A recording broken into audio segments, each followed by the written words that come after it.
Number 1 കേരളമാണ്, number 1 ചികിത്സയാണ്. പിന്നെ ഈ നാല് വല്ലയിടത്തോളം കൊണ്ടുവരണ്ടോ? അത് മുഖ്യമന്ത്രിയെ പുറത്ത് ചികിത്സ പിന്നെ ഒന്നും പറയാനില്ല. കേൾക്കുമ്പോൾ ന്യായമായ ചോദ്യമാണെന്നൊക്കെ നമുക്ക് തോന്നാം. പിന്നെ ഇത് പോസ്റ്റ് ചെയ്തിരിക്കുന്ന ചാനലിലും ഇത് പറഞ്ഞവർക്കും പ്രത്യേക ഉദ്ദേശമൊക്കെ ഉണ്ട്. ഇനി ഇതിന് പിന്നിലെ യഥാർത്ഥ കാരണങ്ങൾ എന്തൊക്കെയാണെന്ന് നമുക്കൊന്ന് പരിശോധിച്ച് നോക്കാം. കേരളം ഇന്ത്യയിലെ ആരോഗ്യരംഗത്ത് 1-ാം സ്ഥാനത്താണോ എന്ന് ചോദിച്ചാൽ 1-ാം സ്ഥാനത്താണെന്ന് തന്നെ പറയാം. നീതി ആയോഗിന്റെ കണക്ക് നോക്കിയാൽ ആരോഗ്യ മേഖലയിൽ എപ്പോഴും കേരളമാണ് 1-ാം സ്ഥാനത്ത് വരുന്നത്. എന്തുകൊണ്ടാണ് കേരളം ഈ മേഖലയിൽ മികച്ചതാകുന്നത്? സാധാരണക്കാരന് പ്രാഥമിക ആരോഗ്യ കേന്ദ്രം മുതൽ അങ്ങ് മെഡിക്കൽ കോളേജ് വരെ മികച്ച സേവനം ലഭിക്കുന്നു എന്നതുകൊണ്ടാണ്. ശിശു മരണ നിരക്ക് കുറയ്ക്കുന്നതിലും ഒരു ശരാശരി ആയുർദൈർഘ്യം കൂട്ടുന്നതിലും നമ്മൾ വികസിത രാജ്യങ്ങൾക്കൊപ്പം തന്നെയാണ് നിൽക്കുന്നത്. സാമാന്യ ചികിത്സ നൽകുന്നതിൽ നമ്മൾ പുലികൾ തന്നെയാണ്, അതായത് പ്രൈമറി ആൻഡ് സെക്കൻഡറി കെയർ. എന്നാൽ ചില അത്യപൂർവ രോഗങ്ങൾ അല്ലെങ്കിൽ അത്രയ്ക്കും പരീക്ഷണ ചികിത്സകൾ വേണ്ട ചില കാര്യങ്ങൾ നമ്മുടെ രാജ്യത്തെ ആശുപത്രികളിൽ ഉണ്ടാകാറില്ല. അത് കുറച്ച് രാജ്യങ്ങളിലെ കുറച്ച് ക്ലിനിക്കുകളിലോ ഹോസ്പിറ്റലിലോ മാത്രമേ ഉണ്ടാകാറുള്ളൂ. നമ്മുടെ നാട്ടിലെ ഒരു പ്രാഥമിക ആരോഗ്യ കേന്ദ്രത്തിൽ ചികിത്സിച്ചാൽ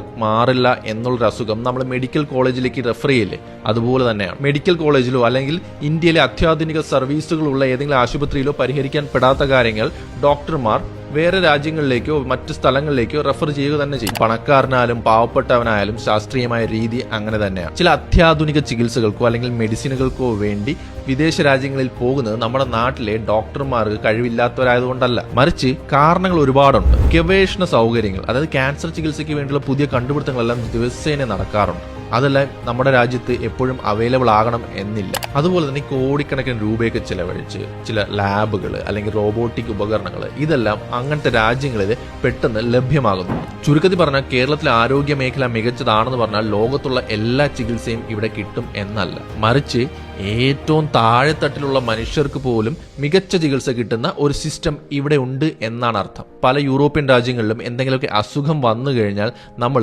മുൻകൂട്ടി ബുക്ക് ചെയ്ത് മാസങ്ങളോളം വെയിറ്റ് ചെയ്യേണ്ട അവസ്ഥ വരെയുണ്ട്. അങ്ങനെ വെയിറ്റ് ചെയ്യേണ്ടി വന്ന് അസുഖം കൂടി ജീവൻ നഷ്ടപ്പെട്ടു പോയ ഇന്ത്യക്കാരും മലയാളികളും വരെ നമ്മുടെ നാട്ടിലുണ്ട്. അവിടെയാണ് നമ്മുടെ കേരളത്തിലെ ആരോഗ്യരംഗം വാലിഡ് ആകുന്നത്. നമ്മുടെ രാജ്യത്ത് തന്നെ മറ്റ് സംസ്ഥാനങ്ങളിൽ പോയാൽ അവിടുത്തെ ഒരു സാധാരണ ഗവൺമെന്റ് ക്ലിനിക്കും നമ്മുടെ നാട്ടിലെ ഒരു സാധാരണ ഗവൺമെന്റ് ക്ലിനിക്കും തമ്മിൽ കമ്പയർ ചെയ്താൽ മാത്രം മതി നമ്മൾ എത്രത്തോളം മുന്നിലാണെന്ന് മനസ്സിലാകാനായി. അതുപോലെ തന്നെ മെഡിക്കൽ ടൂറിസം ഇപ്പോൾ ലോകത്ത് തന്നെ മുന്നിൽ നിൽക്കുന്ന ഒരു സംസ്ഥാനമാണ് കേരളം. പല ചികിത്സകളും പല ശസ്ത്രക്രിയകളും ഇവിടെ കുറഞ്ഞ ചിലവിൽ ചെയ്യാൻ കഴിയും എന്നതുകൊണ്ടാണ്.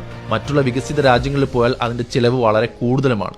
അതുകൊണ്ട് കേരളത്തിൽ മെഡിക്കൽ ടൂറിസവും വളർന്നുകൊണ്ടിരിക്കുകയാണ്. അപ്പോൾ നേരത്തെ പറഞ്ഞതുപോലെ കേരളത്തിൽ മികച്ച ചികിത്സ ലഭിക്കും എന്നതിന്റെ അർത്ഥം ലോകത്തുള്ള എല്ലാ ചികിത്സയും കേരളത്തിൽ ലഭിക്കും എന്നല്ല. അതിനേക്ക് രാഷ്ട്രീയവൽക്കരിച്ച് മുഖ്യമന്ത്രി അമേരിക്കയിൽ പോയി ചികിത്സ ചെയ്യുന്നു, അതുകൊണ്ട് കേരളത്തിൽ നല്ല ആശുപത്രികളില്ല, കേരളത്തിന്റെ ആരോഗ്യരംഗം മുന്നിലല്ല എന്നൊക്കെ പറയുന്നത് നമ്മുടെ ആരോഗ്യരംഗം നേടിയ നേട്ടങ്ങളെ കണ്ടില്ലെന്ന് നടിക്കുന്നതിന് തുല്യം മാത്രമാണ്.